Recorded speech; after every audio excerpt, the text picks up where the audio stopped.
Time for video number 3 on the concept of where we move from this point forward. Now, this video has been inspired partially by a John Waters' latest Substack post. If you're not subscribed to John Waters' Substack, you're missing an awful lot. It's absolutely fantastic, but the one he wrote recently has really sunk well into me.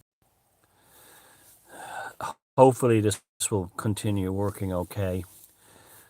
We are living in an age of the memory hole. You know, my friend James Bruce, I launched his book in Dublin, Into the Memory Hole, and it's very much about the concept of how they are attempting to rebuild a fake past in order to say it was always like this. You know, the new normal that they're attempting to create, they'll say, well, it was always this, and this was always the normal. So those of us who are awake, aware of what they're doing, and can see how they're altering reality. Like I'm absolutely convinced now that human beings don't run this world anymore. And I don't know what does. I don't know what, whatever the secret unknowns are. They're certainly not humans, and they're totally in violation of natural law, which is probably why they'll fail, unless they can really ramp up their transhumanism, whatever. Like their climate change, they don't seem to understand that there are forces beyond the Earth's atmosphere, magnetosphere, and stratosphere that can impact upon this Earth in all kinds of ways. Usually not only climatic, but also Earth changes. The sun, for instance. Now, a little thing happened in Ireland this week. A politician in one of the major parties, Fianna Fáil, made a big deal of coming out as gay, and the media acted like it was, the Irish media, mainstream media, acted like it was like pennies from heaven, a godsend, as if no politician in Ireland has ever been gay. Now, what the Irish establishment message was being sent to us, and I don't mean to disparage my gay friends, and I'm not anyway. I'm talking about the establishment here, who are not gay, straight, or anything. They're just psychopathic, operators. But what they were telling us then in the senior political positions from now on are no longer open to heterosexual white Irish males. Ethnically Irish, Gaelic, Celtic males, Anglo-Saxon, whatever, Nordic, whatever, collective sort of like European ancestry is. The position for Adger was the first of a new normal, where a gay man, trans, lesbians, and so on, or even a straight woman will probably be next. We've already done the prime minister thing, but they'll move her into the president thing, and they move it into the prime minister thing. And they'll act like women have had no power on Ireland until she came along, and the usual kind of cliches that they come out with. So, they're practically, all over themselves over this guy in Fianna Fáil coming out of the closet. Now, you wonder if these people are actually gay to begin with, because it's a well-known fact that there are gay for pay types out there. And anyone, anyone who's been in a college where you have a sort of like a drama, circle, often the only way in there is to become gay. And the straight guys do become gay in college. I've seen it. And universities, I've seen it. They pretend to be, they'll do it, because it's also very common with privileged whites, males, to become gay, because that allows them to become part of a minority. And all that matters since, in recent decades, is the cachet of being in some kind of minority. So if you come from a privileged white Anglo-Saxon, Celtic, Nordic background, the only way you can become a minority is by castrating yourself as trans, or the traditional method, pretending you're gay. So the office of, you'll increasingly see nothing but gay men, lesbians, trans now moving into positions of power in Ireland, and in your country as well. And they'll try to tell you it was always like this, this was the norm.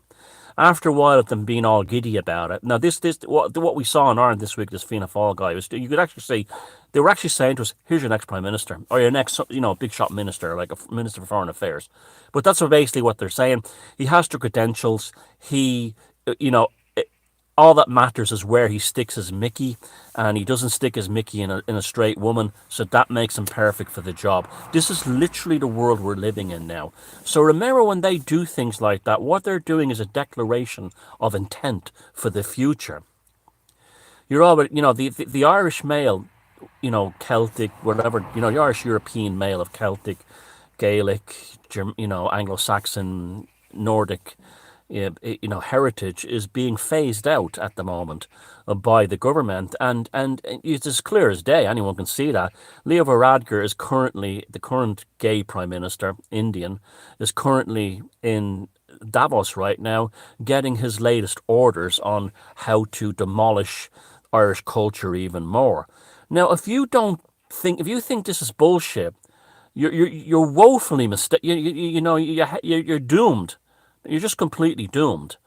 This has nothing to do with white nationalism. It has nothing to do with, you know, anti-foreigners. It has nothing to do with anything like that. I'm an anarchist. I'm not left. I'm not right. I see the evils in both.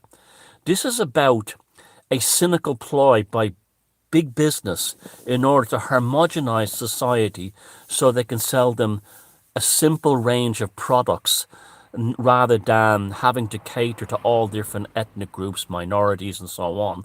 They want to demolish, and it's not just us, the European. They'll eventually work on black people, Asian people. They want a homogeny of transhumanist blobs that they can sell, their Soylent Green type products too. And I mean, when I say Soylent Green, I mean in every way, everything from cosmetics to pharmaceuticals, electronics, the lot. One size fits all because it streamlines corporations in order to give them the power over the planet, which is the actual real definition of fascism, believe it or not. So, corporations running a society and now the world. So all the left-wing morons are all pathologically pro-corporation at this point. They're also pathologically, and this is what this video is about, following on from John's Substack, pathologically destructive of Western civilization. And they'll move on Indian, you can be guaranteed they'll move on Indian, Arabic, Asian, Japanese, African, even South American. You can be guaranteed they'll move on them as well. We're just first in line because we basically have had the most influence in the world for the last 1,000 or so years.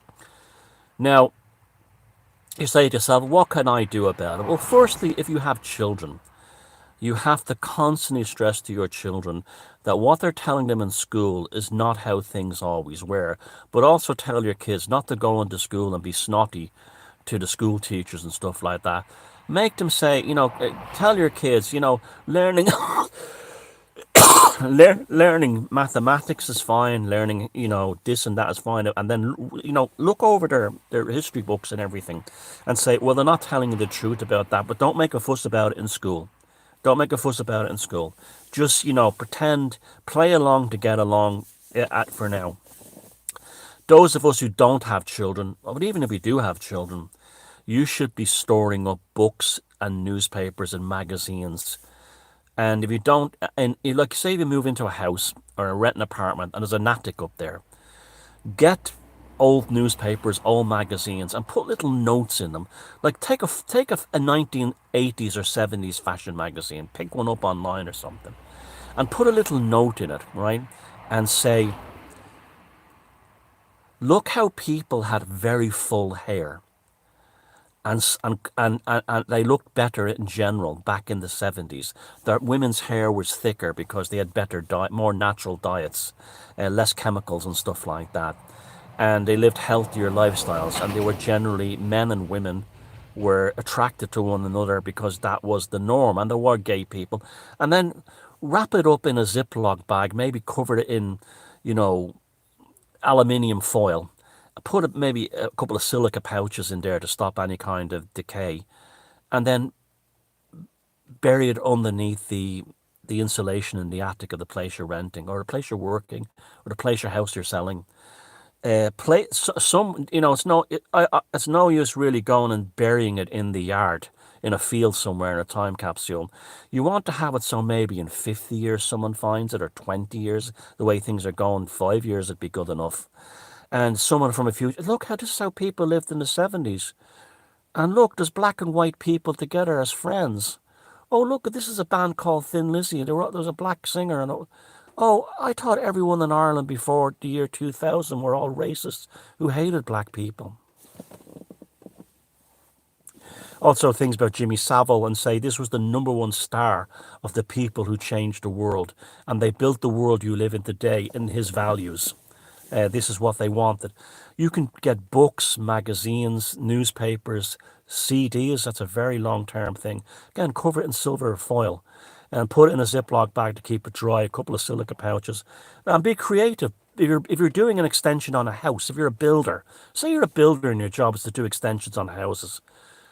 As you're making the cavity wall, put it inside the cavity wall so it's found in 60 years. Put it inside things like that.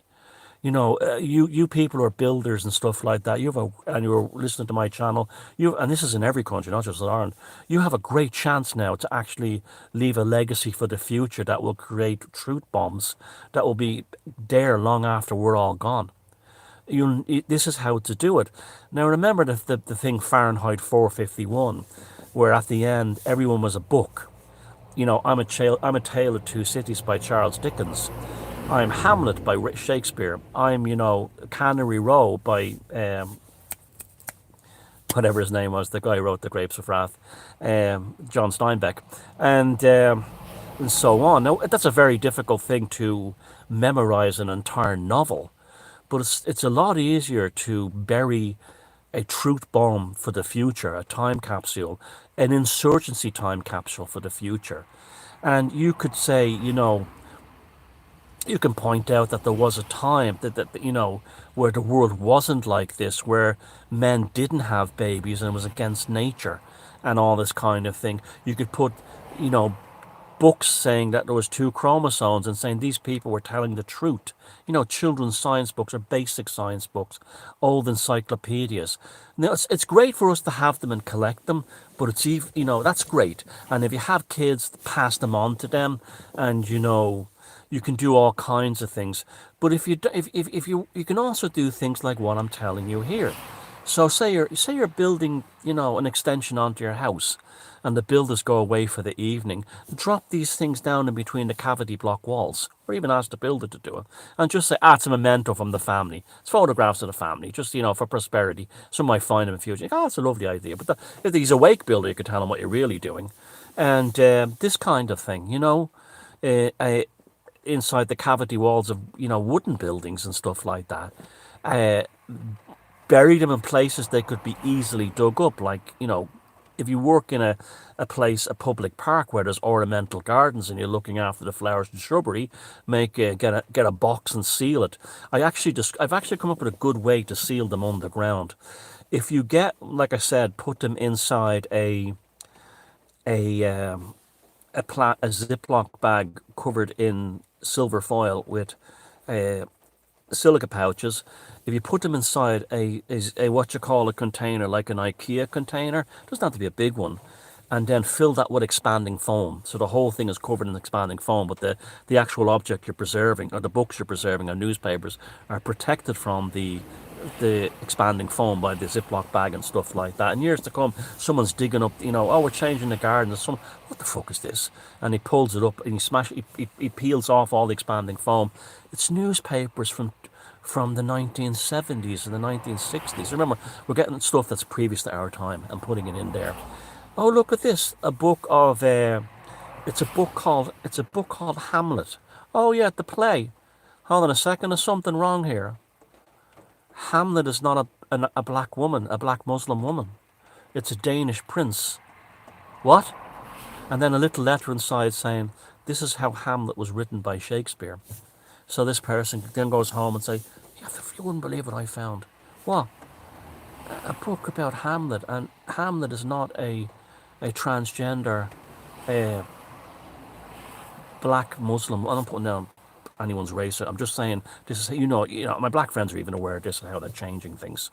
It's one thing to have people of different skin colors and ethnicities playing roles that are not their in. That's why it's called acting. It's another thing to say it's completely like what Netflix and Disney and the BBC are doing, where they're actually telling you this is what the person was when they weren't. Where they're actually not the memory hole stuff. And this could actually be a lot of fun, to get them involved in this kind of thing. If you have good, if you have money and a safety deposit box of the future, you can put the stuff in there.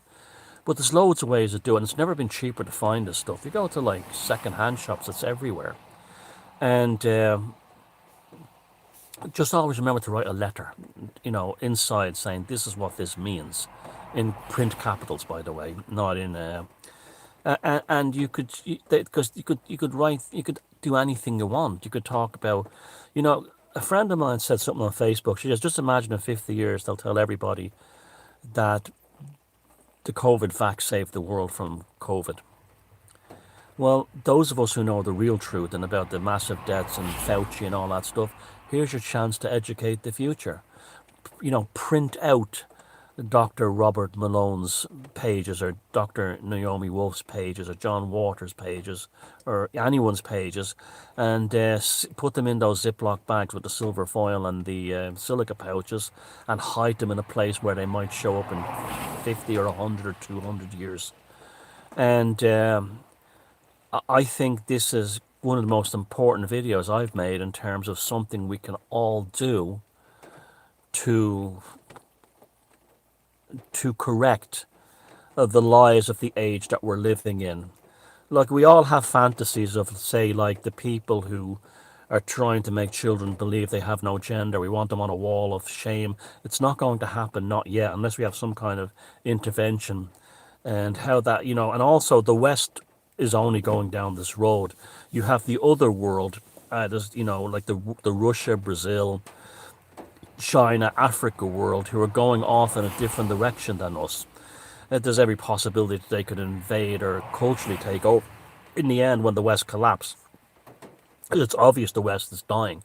You see, these things we're encountering right now are symptoms of the death of an empire. There's been numerous essayists over the years who've written about the end of empire, and they always say things, pedophilia becomes normal, people who are, who have sexual lives, people's sexual lives take precedence over their, you said this in Rome, everywhere, over their ability to actually rule, to look after society. They're more interested in increasing their sexual bandwidth into all kinds of depravity. Now, also, the Epstein Island thing too, that's another one that has to be held for the future, and the names of the people that went there, because none of if those of you who think that they're going to have a big show trial one day and all the names are named, they're not. They're going to hide them. Now, don't be printing out these bullshit truther lists that have literally everybody they don't like on it. The ones that we know for a fact are named, the Epsteins,